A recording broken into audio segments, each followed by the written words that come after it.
ಆತ್ಮೀಯ ಸ್ಪರ್ಧಾರ್ಥಿಗಳೇ, ಎಲ್ಲರಿಗೂ ನಮ್ಮ ಯೂಟ್ಯೂಬ್ ಚಾನಲ್ಗೆ ಸ್ವಾಗತ. ನೀವು ಭಾಳ ಕಾಯ್ತಾ ಇದ್ರಿ GPSTR ಸಿಲೆಬಸ್ ಹೇಳ್ರಿ ಸರ್ ಪೂರ್ತಿಯಾಗಿ ಅಂಥೇಳಿ. ನಾ ಮೊನ್ನೆ ಒಂದು ಕ್ಲಾಸ್ ಒಳಗೆ ನಿಮಗೆ ಏನು ಮಾಡಿದ್ನಿ ಅಂದ್ರೆ GPSTR, HSTR ಹಾಗೂ PSTRದ ಮ್ಯಾಗ ಟ್ರೈಲರ್ ರೂಪದಲ್ಲಿ ಸಿಲೆಬಸನ್ನು ಹೇಳಿದ್ನಿ. ಇದು ಆ್ಯಕ್ಚುಲಿ ಪಿಕ್ಚರ್ ರೂಪದ ಸಿಲೆಬಸ್ ಆಗಿರ್ತದೆ.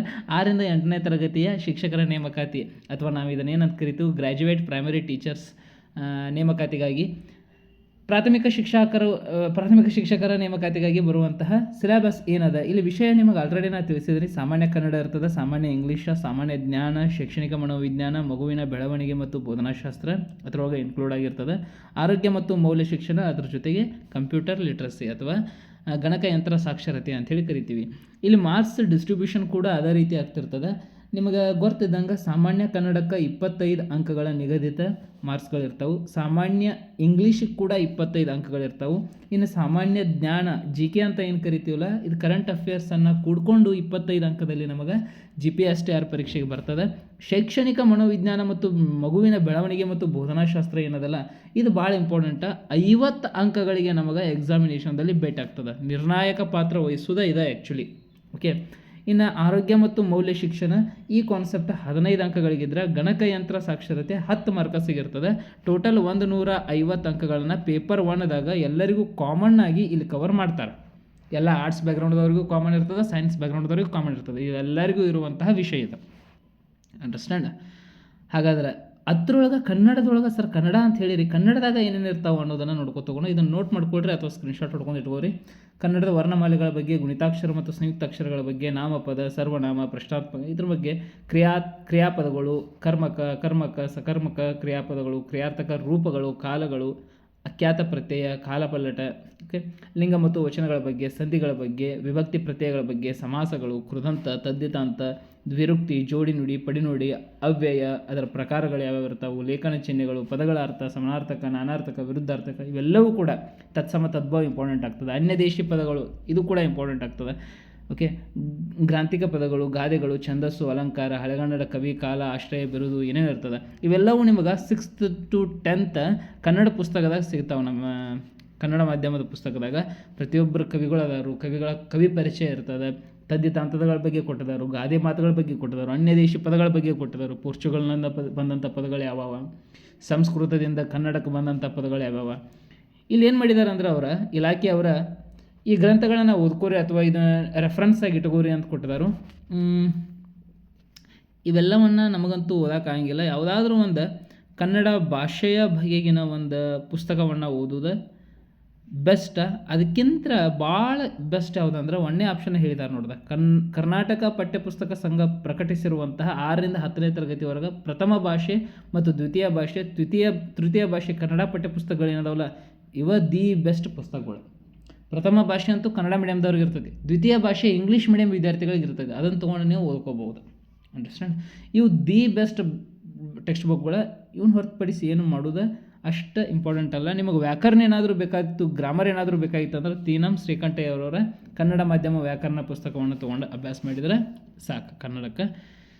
ಇನ್ನು ಸಾಮಾನ್ಯ ಕನ್ನಡ ಅಂಥೇಳಿ KM ಸುರೇಶ್ ಅವ್ರದ್ದೊಂದು ಪುಸ್ತಕ ಐತಿ. ಬಿಗಿನರ್ಸ್ ಯಾರಾದರೂ ಇದ್ದರೆ ಅಂದರೆ ನಿಮಗೆ ಬೇಕು, ಭಾಳ ಇಂಟ್ರೆಸ್ಟ್ ಇತ್ತು ಅಂದರೆ ಅದನ್ನು ತೊಗೊಂಡು ಓದ್ಕೊಂಡ್ರೆ ಭಾಳ ಒಳ್ಳೆಯದು. ದೆನ್ ಜನರಲ್ ಇಂಗ್ಲೀಷ್ 25 ಅಂಕಗಳಿಗೆ ಬರುವಂಥ ಇಂಗ್ಲೀಷ್ನ ಸಬ್ಜೆಕ್ಟ್ ಯಾವ್ಯಾವ ಇರ್ತಾವೆ ಅಂಥೇಳಿ ನೋಡೋಣ. ಪಾರ್ಟ್ಸ್ ಆಫ್ ಸ್ಪೀಚ್ ಬಗ್ಗೆ, ಟೆನ್ಸ್ಗಳ ಬಗ್ಗೆ, ವರ್ಬ್ಸ್ಗಳ ಬಗ್ಗೆ, articles, active and passive voice, question tags, framing questions, ಆಮೇಲೆ ಲ್ಯಾಂಗ್ವೇಜ್ ಫಂಕ್ಷನ್ಸ್, ವ್ಯಾಕಾಬುಲರಿ ವೆರಿ ಇಂಪಾರ್ಟೆಂಟ್ ಆಗಿ, ಸಿನೋನಿಮ್ಸ್ ಆಗಿರ್ಬೋದು, ಆ್ಯಂಟೋನಿಮ್ಸ್ ಆಗಿರ್ಬೋದು, ಪ್ರಿಫಿಕ್ಸ, ಸಫಿಕ್ಸ, ಹೋಮೋಫೋನ್ಸ, ಹೊನೋನಿಮ್ಸ, ವರ್ಡ್ ಫ್ರಾಮ್ ಮಾಡೋದು, ಒನ್ ವರ್ಡ್ ಸಬ್ಸ್ಟಿಟ್ಯೂಷನ್, ಇದು ವೆರಿ ಇಂಪಾರ್ಟೆಂಟ್. ಓಕೆ, ಇವನ್ನೆಲ್ಲ ಕೇಳ್ತಿರ್ತಾರೆ. ರೈಮಿಂಗ್ ವರ್ಡ್ಸ್ ಬಗ್ಗೆ, ಪ್ರೊವರ್ಬ್ಸ್ ಬಗ್ಗೆ, ಲೆಟ್ರ್, ವರ್ಡ್, ಸೆಂಟೆನ್ಸ್, ರಿಅರೇಂಜ್ಮೆಂಟ್, ಪ್ಯಾಸೇಜ್ಗಳನ್ನ ಕೊಡೋದು ಇವೆಲ್ಲವೂ ಕೂಡ ಇರುವಂಥದ್ದು. ಅವ್ರು ಹೇಳೋ ಪ್ರಕಾರ ಕೆಲವೊಂದಿಷ್ಟು ರೆಫರೆನ್ಸ್ ಬುಕ್ ಅದಾವು. ಇಲ್ಲೂ ಕೂಡ ಅವ್ರು ಏನು ಹೇಳ್ತಾರೆ ಅಂದ್ರೆ Karnataka text book 1 to 8th ಮಟ್ಟ ಅಥವಾ 1 to 12th ಮಟ್ಟ ಅಂತ ಹೇಳಿದಾರೆ ಅವರ. 1 to 10th ಮಟ್ಟ ಮಾಡಿದ್ರು ಸಾಕು. ನೀವು 1 to 10th ಮಟ್ಟ ಟೆಕ್ಸ್ಟ್ ಬುಕ್ಕನ್ನು ಮಾಡಿದರೆ ಭಾಳ ಈಸಿಯಾಗಿ ನೀವು ಇಂಗ್ಲೀಷನ್ನು ಕೂಡ ಕಂಪ್ಲೀಟ್ ಮಾಡ್ಕೋಬಹುದು. ದೆನ್ ಜನರಲ್ ನಾಲೆಡ್ಜ್, ಇದ್ರೊಳಗೆ ಕರೆಂಟ್ ಅಫೇರ್ಸ್ ಕೂಡಿರ್ತದೆ. ಓಕೆ, ಆಮೇಲೆ ಇದ್ರೊಳಗೆ ಮೆಂಟಲ್ ಎಬಿಲಿಟಿ ಆ್ಯಂಡ್ ಆಪ್ಟಿಟ್ಯೂಡ್ ಕೂಡ ಕೂಡಿರ್ತದೆ. ಇಲ್ಲಿ ಮೆಂಟಲ್ ಎಬಿಲಿಟಿ ಸಪ್ರೇಟಾಗಿ ಅವ್ರು ಹೇಳಿಲ್ಲ. GK ಒಳಗೆ ಮೆಂಟಲ್ ಎಬಿಲಿಟಿಯನ್ನು ಮತ್ತು ರೀಸನಿಂಗನ್ನು ಹಾಕಿರ್ತಾರೆ. ಹಾಗಾದರೆ GK ಏನು ಹೇಳ್ತದೆ ಅಂದರೆ ಪುಸ್ತಕ ಮತ್ತು ಅದರ ಆಥರ್ಸ್ಗಳು, ಯಾವ್ಯಾವ ಹೊಸ ಡಿಸ್ಕವರೀಸ್ ಆಗ್ಯಾವ, ಯಾವ್ಯಾವ ಹೊಸ ಇನ್ವೆನ್ಷನ್ಸ್ ಆಗ್ಯಾವು, ಬೇಸಿಕ್ ಸೈನ್ಸ್ ಬಗ್ಗೆ, ಸೈಂಟಿಫಿಕ್ ಫಿನಾಮಿನ ಬಗ್ಗೆ, ಅಂದರೆ ದಿನನಿತ್ಯ ಆಗುವಂತಹ ವೈಜ್ಞಾನಿಕವಾದಂಥ ಘಟನೆಗಳ ಬಗ್ಗೆ, ಹೆಲ್ತ್ ಆ್ಯಂಡ್ ಹೈಜೀನ್ ಆಗಿರ್ಬೋದು, ಆರೋಗ್ಯದ ಬಗ್ಗೆ, ಆಮೇಲೆ world history, Karnataka history important, ಆಮೇಲೆ ಜಿಯೋಗ್ರಾಫಿಕಲ್ ಟರ್ಮ್ಸ್ ಬೇಸಿಕ್ಸ್ ಇರ್ತಾವೆ, ಸ್ಪೋರ್ಟ್ಸ್ ಬಗ್ಗೆ, ಅವಾರ್ಡ್ಸ್ ಆ್ಯಂಡ್ ಪ್ರೈಸಸ್ ಬಗ್ಗೆ, ಇಂಡಿಯನ್ ಕಲ್ಚರ್ ಇವು ಭಾಳ ಇಂಪಾರ್ಟೆಂಟ್. ಇಂಡಿಯನ್ ಕಲ್ಚರ್ ಇದ್ರೊಳಗೆ ನ್ಯಾಚುರಲ್ ರಿಸೋರ್ಸ್ ಬರ್ತದೆ, ಫುಡ್ ಕ್ರಾಪ್ಸ್ ಬರ್ತದೆ, current international affairs and India's foreign relationship and current national affairs ಅಂದರೆ ಪ್ರಚಲಿತವಾದಂಥ ರಾಷ್ಟ್ರೀಯ ಮತ್ತು ಅಂತಾರಾಷ್ಟ್ರೀಯ ವಿದ್ಯಮಾನಗಳು ಏನೇನಿದಾವೆ, ಫಿಲ್ಮ್ಗಳ ಬಗ್ಗೆ, ಮೂವೀಸ್ಗಳ ಬಗ್ಗೆನೂ ಹಾಕಿರ್ತಾರೆ. ಆಮೇಲೆ currency and capitals of the country, ದೇಶಗಳ ರಾಜ್ಯಗಳು, ರಾಜಧಾನಿಗಳು ಆಗಿರ್ಬೋದು, ಅಲ್ಲಿ ಯೂಸ್ ಮಾಡುವಂಥ ಕರೆನ್ಸಿಗಳ ಬಗ್ಗೆ, ಇಂಪಾರ್ಟೆಂಟ್ ಡೇಸ್ ಆ್ಯಂಡ್ ಸ್ಲೋಗನ್ಸ್, ಯಾವ್ಯಾವ ಪ್ರಮುಖವಾದಂಥ ದಿನಗಳದಾವೆ ಅವುಗಳ ಘೋಷವಾಕ್ಯ. ಮೊನ್ನೆ ಏಡ್ಸ್ ದಿನ ಇತ್ತು, ಆ ಏಡ್ಸ್ ದಿನದ ಘೋಷವಾಕ್ಯ ಏನು 2025 ಡಿಸೆಂಬರ್ 1 ಇಂಥವು.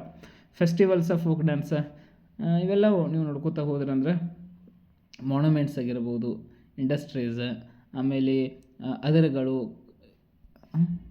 ಆಮೇಲೆ wings of army, 3 wings of army, ನಮ್ಮ ಆರ್ಮಿ ಒಳಗಿರುವಂತಹ ನೌಕಾನೆಲೆ ಬಗ್ಗೆ, ವಾಯುಪಡೆ ಬಗ್ಗೆ ಹಾಗೂ ಭೂಸೇನೆ ಬಗ್ಗೆ, ಅದ್ರ ಚೀಫ್ ಯಾರ್ಯಾರ, ಈ ರೀತಿಯಾದಂಥ ಜಿ ಕೆ. ನೀವು ಆಲ್ರೆಡಿ ಜಿ ಕೆ ಓದಿರ್ತೀರಿ. ಜಿ ಕೆ ಅಂದರೆ ಏನು ಗೊತ್ತಿರ್ತೈತಿ. ಜಿ ಕೆ ಅಂದರೆ ಇದಕ್ಕೆ ನಿಯಮಿತವಾದಂಥ ಇಷ್ಟ ಅಂಥೇಳಿ ಮಿತಿ ಇತಿ ಇಲ್ಲ, ಏನು ಬೇಕಾದರೂ ಕೇಳ್ಬೋದು. ಇಲ್ಲಿ ಜಿ ಕೆ 25 ಅಂಕಗಳಿರ್ತದೆ. ಇಲ್ಲಿ ಕರೆಂಟ್ ಅಫೇರ್ಸು ಕವರ್ ಆಗಿರ್ತದೆ, ಅದ್ರ ಜೊತೆ mental ability and aptitude test ಅಂತ ಹೇಳಿದಾರಲ್ಲ, ಇದು ಕೂಡ ಕವರ್ ಆಗಿರ್ತದೆ. ಓಕೆ, ಇಲ್ಲಿ ಮೆಂಟಲ್ ಎಬಿಲಿಟಿ ಒಳಗೆ ನಂಬರ್ ಸಿರೀಸ್, ಆಮೇಲೆ wrong number identification, alphabet series, letter series, coding, decoding, letter coding, number coding, substitution ಮಾಡೋದ, ಮಿಕ್ಸ್ಡ್ ಲೆಟರ್ ಕೋಡಿಂಗ್ಗಳ, blood relation very important, relation puzzle ಆಗಿರ್ಬೋದು, ಡೈರೆಕ್ಷನ್ ಆ್ಯಂಡ್ ಸೆನ್ಸ್ ಟೆಸ್ಟ್, ಅಂದ್ರೆ ರಮೇಶನು ಉತ್ತರಕ್ಕೆ 5 kilometre ಹೋಗಿ ಪೂರ್ವಕ್ಕೆ 3 kilometre ನಡೆಯುತ್ತಾನೆ. ಆಮೇಲೆ ಅವನ ಮೊದಲ ಬಿಂದುವಿನಿಂದ ಈ ಬಿಂದುವಿಗೆ ಎಷ್ಟದಾನು, ಇಂಥವೆಲ್ಲ ಮೆಂಟಲ್ ಎಬಿಲಿಟಿ ಕ್ವಶನ್ಸ್ಗಳನ್ನ ಆಮೇಲೆ ಬಿಡಿಸ್ತಾನೆ. ಇಂಥ ಪ್ರಶ್ನೆಗಳಂತ ಹೇಳತ್ತಾನೆ. ಡಯಾಗ್ರಾಮ್ಸ್ ಆಗಿರ್ಬೋದು, ಆಮೇಲೆ ಮ್ಯಾಥಮೆಟಿಕಲ್ ಆಪ್ರೇಷನ್ಸ್, ಕೆಲವೊಂದಿಷ್ಟು ಸಬ್ಸ್ಟಿಟ್ಯೂಷನ್ ಮಾಡೋದು, ಮಲ್ಟಿಪ್ಲಿಕೇಶನ್ ಮಾಡೋದು ಇಂಥವ. ಆಮೇಲೆ ಪ್ರೊಬಾಬಿಲಿಟಿ ಒಳಗೆ ಡೈಸ್ ಬಗ್ಗೆ, ಪೇಪರ್ ಫೋಲ್ಡಿಂಗ್ ಬಗ್ಗೆ, ಇಂಥವೆಲ್ಲ ಕ್ವಶನ್ಸ್ ಇರ್ತಾವೆ. ಇವು ಯಾವ ಮೆಂಟಲ್ ಎಬಿಲಿಟಿಗೆ ಸಂಬಂಧಪಟ್ಟಂಥ ಪ್ರಶ್ನೆಗಳು 25 ಕ್ವಶನ್ಸ್ ಅಲ್ಲಿ ಕವರ್. ಇನ್ನು 50 ಮಾರ್ಕಸ್ಸಿಂದ ಏನು ನಿರ್ಣಾಯಕ ಪಾತ್ರವನ್ನು ವಹಿಸುವಂತಹ ಸಬ್ಜೆಕ್ಟ್ ಯಾವುದು ಅಂದರೆ ಶೈಕ್ಷಣಿಕ ಮನೋವಿಜ್ಞಾನ ಮತ್ತು ಮಗುವಿನ ಅಭಿವೃದ್ಧಿ ಹಾಗೂ ಬೋಧನಾಶಾಸ್ತ್ರ. ಇದನ್ನು ನಾವೇನಾದರೂ ಕ್ಲಿಕ್ ಮಾಡಿದ್ವು ಅಂದರೆ ಆರಾಮ್ಸೆ ಎಕ್ಸಾಮಿನೇಷನ್ದಾಗೂ ಕ್ಲಿಕ್ ಆಗ್ತೀವಿ. ಹಾಗಾದರೆ ಇಲ್ಲಿ ಏನೇನು ಸಬ್ಜೆಕ್ಟ್ ಕೊಟ್ಟಾನು ಅಂದರೆ, ನೀವು ಬೆಸ್ಟ್ ಅಂದರೆ ವಾಮದೇವಪ್ಪ ಬುಕ್ ಓದೋದು ಬೆಸ್ಟ್, ಬಿಗಿನರ್ಸ್ ಆಗಿದ್ರೆ ಅಂದರೆ ಕೆ ಎಮ್ ಸುರೇಶ್ ಬುಕ್ ಓದೋದು ಬೆಸ್ಟ್. ಶೈಕ್ಷಣಿಕ ಮನೋವಿಜ್ಞಾನ, ಬೋಧನಾಶಾಸ್ತ್ರ, ಅದರ ಅರ್ಥ, ಸ್ವರೂಪ, ಆಮೇಲೆ ವಿಧಾನಗಳು ಯಾವ್ಯಾವ ಅದಾವು, ವೀಕ್ಷಣೆ, ವ್ಯಕ್ತಿ ಅಧ್ಯಯನ, ಪ್ರಾಯೋಗಿಕ, ಆತ್ಮಾವಲೋಕನ ಹಂತಗಳು, ಬೆಳವಣಿಗೆ ಮತ್ತು ವಿಕಾಸ, ಅದರ ತತ್ವ ಹಾಗೂ ಅರ್ಥ, ಆಯಾಮಗಳು, ಬೆಳವಣಿಗೆ ಹಂತದಲ್ಲಿ ದೈಹಿಕ, ಬೌದ್ಧಿಕ, ಸಾಮಾಜಿಕ, ಭಾವನಾತ್ಮಕ ಅಂಶಗಳು ಯಾವ ರೀತಿ ಇರ್ತಾವೆ, ಶಿಶಾವಸ್ಥೆ, ಹದಿಹರೆಯದ ಬೆಳವಣಿಗೆ ಯಾವ ರೀತಿ ಇರ್ತದೆ, ಬಾಲ್ಯಾವಸ್ಥೆ ಅಂದರೆ ಏನು, ಮಗು ಯೌವನಾವಸ್ಥೆಗೆ ಹೆಂಗೆ ಬರ್ತಾನೋ ಅಲ್ಲಿ ಆಗುವಂಥ ಭೌತಿಕ ಮಾನಸಿಕವಾದಂತಹ ಬದಲಾವಣೆಗಳೇನು, ಓಕೆ, ಸಾಮಾಜಿಕವಾಗಿ ಅಲ್ಲಿ ನಡೆಯುವಂಥ ವಿನ್ಯಾಸಗಳು, ಇವೆಲ್ಲವೂ ಕೂಡ ಇಲ್ಲಿ ನಿಮಗೇನು ಸ್ಕ್ರೀನ್ ಮೇಲೆ ಕಾಣತ್ತದಲ್ಲ, ಇವೆಲ್ಲವೂ ಕೂಡ ನೀವು ಓದ್ತೀರಿ. ಇವೆಲ್ಲವೂ ಕೂಡ ಇಂಪಾರ್ಟೆಂಟ್. ಕಲಿಕೆ, ಅರ್ಥ, ಲಕ್ಷಣ, ನೀವೆಲ್ಲವೂ ಇದನ್ನು ಟಿಗೆ ಏನು ಮಾಡಿಕೊಂಡಿರಲ್ಲ, ಇದನ್ನ ಒಂದು ಸ್ವಲ್ಪ ಡೀಪ್ ಲೆವೆಲ್ದಾಗ GPSTR ಮಾಡ್ಕೋದಾಗ್ತದೆ.